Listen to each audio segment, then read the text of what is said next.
Hello friend, welcome to our channel the ocean of education. इससे पहले video में हमने जो है कॉन्स्टिट्यूएंट असेंबली एंड कॉन्स्टिट्यूशन के बारे में कुछ इंपॉर्टेंट फैक्ट्स और पॉइंट्स के बारे में डिस्कस किया था कि हमारी कॉन्स्टिट्यूएंट असेंबली कब गठन हुई, कब गठित हुई और इसमें कितनी कमेटीज़ बनाई गई, हमारे कॉन्स्टिट्यूशन का ड्राफ्ट कब तैयार किया गया और हमारे कॉन्स्टिट्यूशन को बनने में टोटल कितना टाइम लगा। कॉन्स्टिट्यूएंट असेंबली की पहली मीटिंग कब थी, कॉन्स्टिट्यूएंट असेंबली की फाइनल मीटिंग कब थी और कॉन्स्टिट्यूएंट असेंबली में टोटल कितने सेशन हुए थे। इन सब फैक्ट के बारे में हमने इससे पिछली वीडियो में बात की थी। तो आज हम इंडियन कॉन्स्टिट्यूशन के कुछ साइलेंट फीचर्स के बारे में बात करेंगे। तो सबसे पहले जो है इंडियन कॉन्स्टिट्यूशन के में जो है पार्लियामेंट्री सिस्टम ऑफ गवर्नमेंट्स का सिस्टम है। इंडियन कॉन्स्टिट्यूशन में जो है पार्लियामेंट्री सिस्टम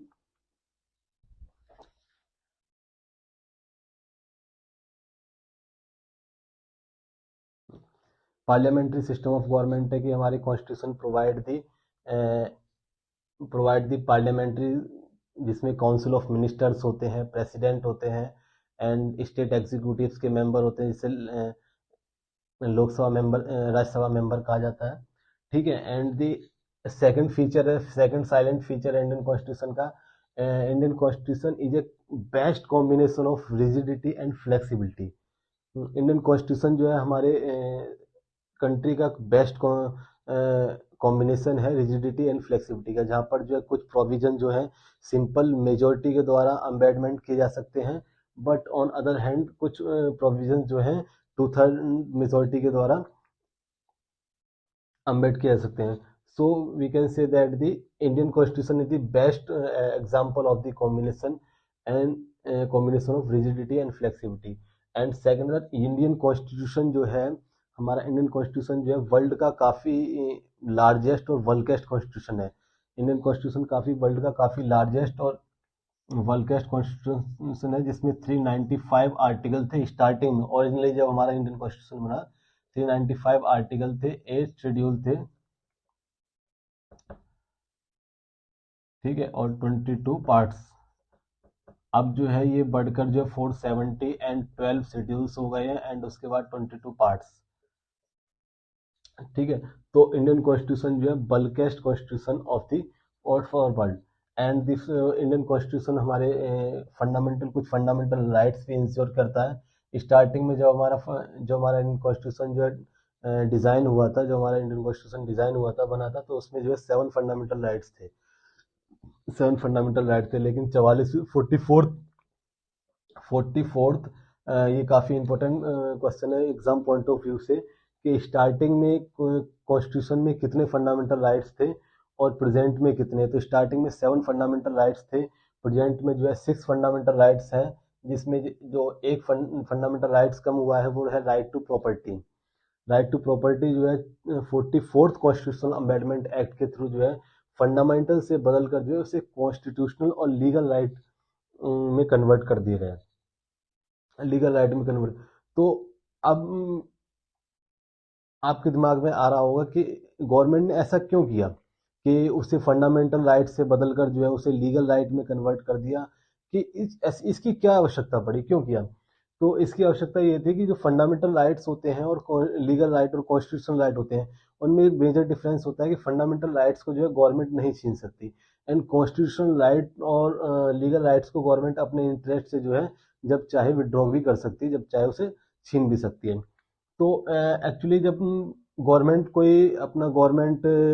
कंस्ट्रक्शन होना था, कहीं रोड बनते थे या फिर कहीं गवर्नमेंट बिल्डिंग बन रही थी, तो उसमें क्या होता था कि लोग अपनी ज़मीन जो है, गवर्नमेंट प्रॉपर्टी जो है गवर्नमेंट को नहीं देते थे, सीधा जो है फंडामेंटल राइट्स का जो है इशू क्रिएट करके जो है high court and supreme court में मूव कर जाते थे।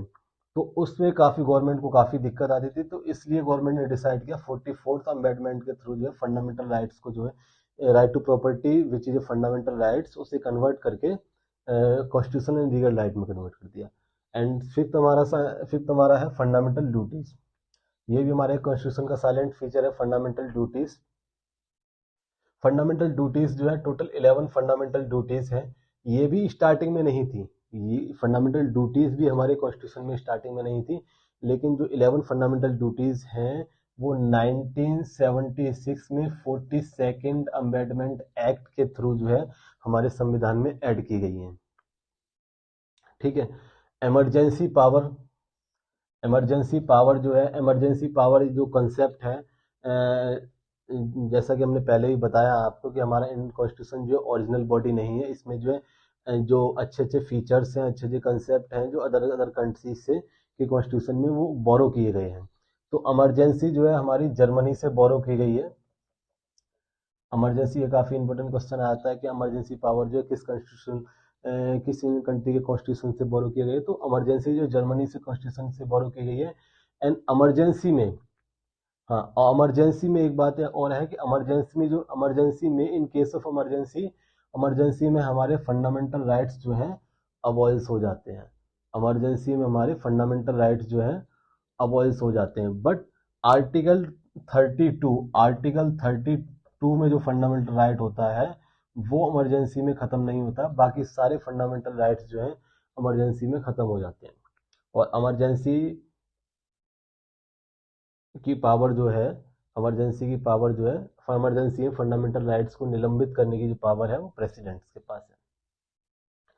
आर्टिकल 32 को जो है ये काफ़ी important question example to view, article 32 को जो है soul and heart of constitution भी कहा जाता है। और याद रखिए ये आर्टिकल जो है इमरजेंसी के दौरान भी खत्म नहीं होता है। ये आर्टिकल जो है इमरजेंसी के दौरान भी पावर में रहता है। मतलब ये राइट आपका इमरजेंसी के दौरान भी पावर में। और यूनिवर्सल एडल्ट फ्रेंचाइजी है। अगर आप 18 साल से अधिक एज में है तो आप जो है राइट टू वोट आपको मिल जाता है। वोट करने का हमारे कॉन्स्टिट्यूशन में माइनॉरिटीज़ के लिए हर जगह कहीं ना कहीं स्पेशल प्रोविज़न है। जैसे आप देखते ही हैं ओबीसी, एससी, एसटी सबके लिए स्पेशल प्रोविज़न है। पंचायती राज है, जुडिशियल रिव्यू है। तो ये जो है थे कुछ साइलेंट फीचर्स थे हमारे इंडियन कॉन्स्टिट्यूशन के।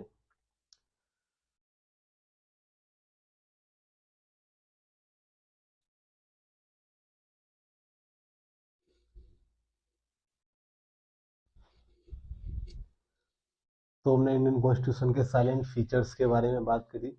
और जैसा कि हमने आपको बताया कि इंडियन कॉन्स्टिट्यूशन जो ओरिजिनल बॉडी नहीं है, तो उसमें जो है अलग अलग अच्छे अच्छे कंसेप्ट जो हैं अदर कंट्री के कॉन्स्टिट्यूशन से इन्फ्लुएंस हैं, अदर कंट्री के कॉन्स्टिट्यूशन से लिए गए हैं। तो उन सभी जो इम्पोर्टेंट कंसेप्ट को जो है कंट्री वाइज जो है कौन सा कंसेप्ट जो है किस कंट्री से बोरो किया गया है वो सभी लिखा लिखा है। फंडामेंटल राइट जो है आपके यूएस कॉन्स्टिट्यूशन से लिए गए हैं। डायरेक्टिव प्रिंसिपल जो है, डायरेक्टिव प्रिंसिपल जो एरिस कॉन्स्टिट्यूशन से लिए गए हैं। पार्लियामेंट्री सिस्टम ऑफ गवर्नमेंट जो है ब्रिटिश कॉन्स्टिट्यूशन से है। इस तरीके से फेडरल स्ट्रक्चर जो है कनाडा से लिया गया है। कंकरेंट लिस्ट जो है ऑस्ट्रेलिया से है। इमरजेंसी पावर जर्मनी से ली गई है। Provision of amendment, provision of amendment which is inserted in article 368, provision of amendment जो आर्टिकल 368 में है वो साउथ अफ्रीका से लिए गए हैं। जुडिशियल रिव्यू जो है यूनाइटेड स्टेट ऑफ अमेरिका से लिया गया है। And distribution of powers between union and state, राज्य स्तर पर और केंद्रीय स्तर पर जो है जो पावर्स का बंटवारा है, जो डिस्ट्रीब्यूशन ऑफ पावर्स है वो कनाडा से लगे हैं। एंड फंडामेंटल ड्यूटीज जो है आपकी यूएसएसआर से ली गई हैं। अब यहाँ पर जो है फंडामेंटल ड्यूटीज जो यूएसएसआर से ली गई हैं। उसके बाद आपने प्रिएम्बल, आपने वर्ड सुना होगा प्रिएम्बल, कि कॉन्स्टिट्यूशन का जो है प्रिएम्बल, कॉन्स्टिट्यूशन के प्रिएम्बल में तीन चार,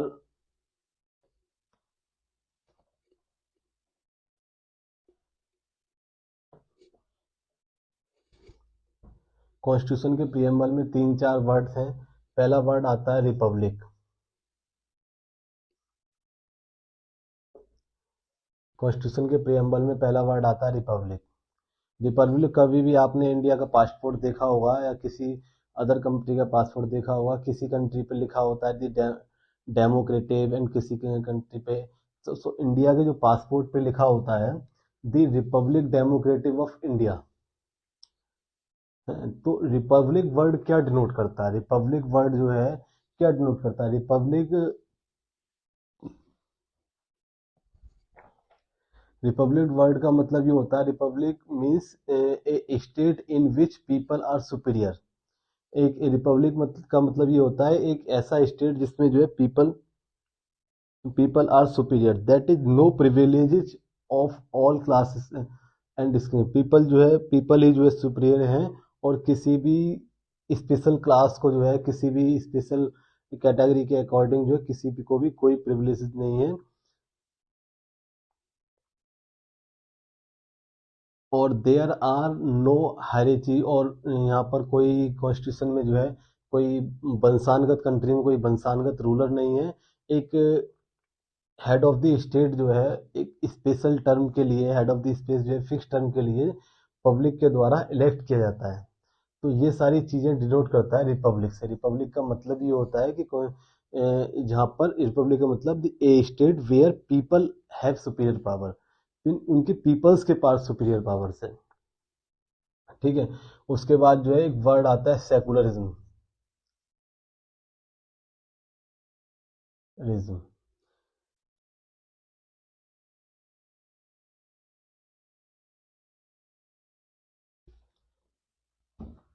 आपने काफ़ी न्यूज़ न्यूज़ में भी काफ़ी बार वर्ड ये सुना होगा, एंड काफ़ी न्यूज़ में भी काफ़ी वैसे सुना होगा कि वर्ड में कि सेकुलरिज्म, हमारे प्रियम्बल में ये वर्ड नहीं थे सेकुलर।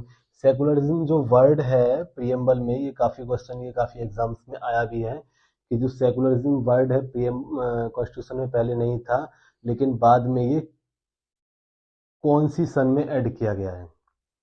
तो इसे सेकुलरिज्म वर्ड को जो है 1977 में जो है इंडियन कॉन्स्टिट्यूशन के इंडियन कॉन्स्टिट्यूशन के प्रियम्बल में जो है, प्रियम्बल मीन्स प्रस्तावना,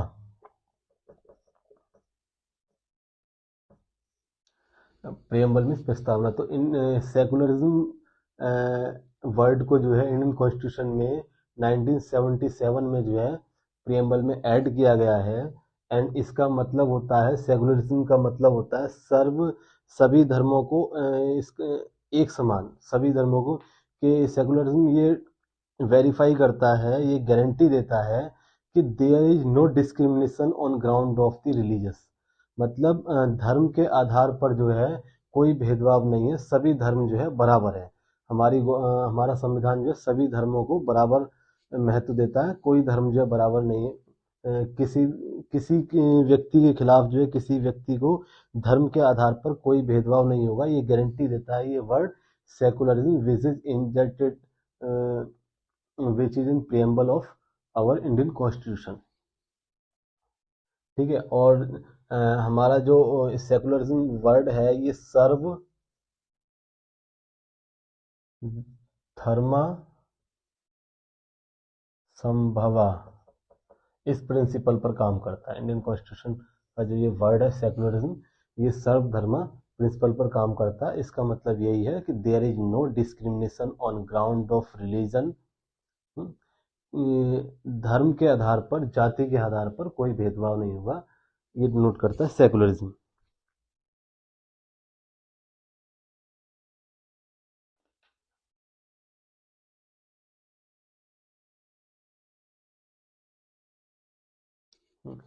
और इंडियन कॉन्स्टिट्यूशन में हमारे 22 पार्ट्स हैं, अब प्रेजेंट में 12 से शेड्यूल्स हैं, और हर एक पार्ट्स में जो है अलग अलग है। जैसे इंडियन कॉन्स्टिट्यूशन के पार्ट फर्स्ट में जो है, इंडियन कॉन्स्टिट्यूशन के पार्ट फर्स्ट में आर्टिकल आर्टिकल 1 से लेकर आर्टिकल 4 में जो है इंडिया के बारे में दर्शाया गया है। एंड पार्ट सेकंड में जो है आर्टिकल आर्टिकल फर्स्ट में ये है कि India that is a Bharat, article first में कहा गया है India that is a Bharat is A union of state. ये बात आर्टिकल फर्स्ट में कही है, India that is a Bharat is A union of state, एक स्टेट का यूनियन है। ठीक है। एंड आर्टिकल सेकंड जो है, आर्टिकल सेकंड में ये कहा गया है कि पार्लियामेंट अगर चाहे तो किसी न्यू स्टेट को जो है इन यूनियन ऑफ स्टेट्स में जो है कंबाइन कर सकती है, जिसमें जो है आपका सिक्किम है। सिक्किम को जो है आर्टिकल सेकंड के अंदर ही जो है इंडिया में लाया गया था। आर्टिकल थर्ड ये कहता है कि अगर पार्लियामेंट चाहे तो अमेंडमेंट एक्ट के थ्रू जो है किसी भी एग्जिस्टिंग स्टेट की, जो स्टेट जो है जो इन पहले से एग्जिस्टिंग है उसके स्टेट का नाम चेंज कर सकते हैं, और उस स्टेट की बाउंड्री को चेंज कर सकते हैं, उस स्टेट के एरिया को घटा बढ़ा सकते हैं according to article 3। And part second में जो है आर्टिकल 5 से लेकर आर्टिकल 11 तक सिटीजनशिप के बारे में बात की गई है। आर्टिकल 5 से लेकर आर्टिकल 11 में सिटीजनशिप के बारे में बात की गई है। एंड पार्ट थर्ड में जो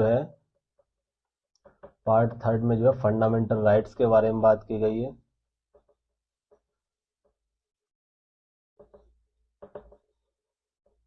फंडामेंटल राइट्स के बारे में बात की है आर्टिकल 12 से लेकर आर्टिकल 35 तक। फंडामेंटल राइट्स जो है हमारे इंडियन कॉन्स्टिट्यूशन के पार्ट थर्ड में निहित हैं, आर्टिकल 12 से लेकर आर्टिकल 35 तक। तो फंडामेंटल राइट्स काफ़ी इंपॉर्टेंट है एग्जाम पॉइंट ऑफ व्यू से। नेक्स्ट वीडियो में हम फंडामेंटल राइट्स को जो है काफ़ी डिस्कस करेंगे। नेक्स्ट वीडियो में हम फंडामेंटल राइट्स को काफ़ी डिस्क्राइब में डिस्कस करेंगे, और उसके बाद जो है हम अपने आने वाली वीडियो में Indian judiciary, Indian union executive and state executive and अलग अलग नए नए टॉपिक्स पर जो है कॉन्स्टिट्यूशन से रिलेटेड नए नए टॉपिक्स पर जो है काफ़ी इंटरेस्टिंग वीडियो बनाते रहेंगे। तो ये मेरे द्वारा दी गई जानकारी आपको कैसी लगी, please like comment and subscribe करके ज़रूर बताएं। एंड चैनल को लाइक कमेंट और सब्सक्राइब करें, एंड जानकारी कैसी लगी कमेंट करके ज़रूर बताएं। Thanks for watching my video.